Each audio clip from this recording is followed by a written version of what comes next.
बटाटा आणि साबुदाण्यापासून बनवलेले हे उपासाचे पापड. चला तर मग रेसिपी पाहायला आवडेल ना. चला तर मग पाहूयात रेसिपी. या ठिकाणी 1 किलो बटाटा उकडून साल काढून खिसून घेतलेला आहे.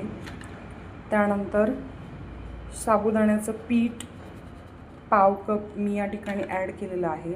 त्याचबरोबर 2 चमचे मीठ आणि 2.5 चमचे अंबारीचं लाल तिखट या ठिकाणी ॲड केलेलं आहे. आता हे सर्व मिश्रण मिक्स करून घ्यायचं आहे.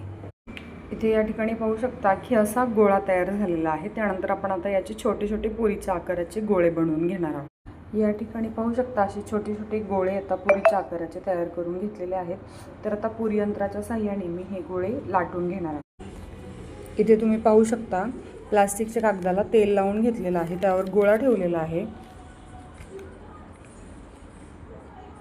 थोडंसं हलकंसं प्रेस करायचं आहे.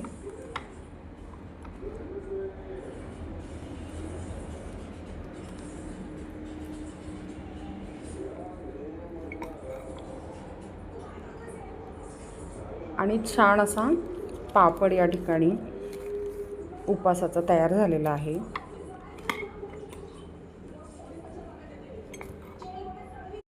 हे पापड तुम्ही घरातच फॅन खाली वाळवले तरी चालू शकतात.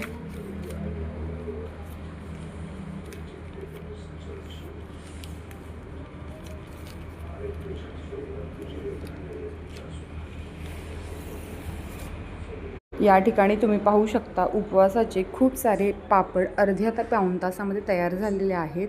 व्हिडिओ कसा वाटला हे नक्की कळवा.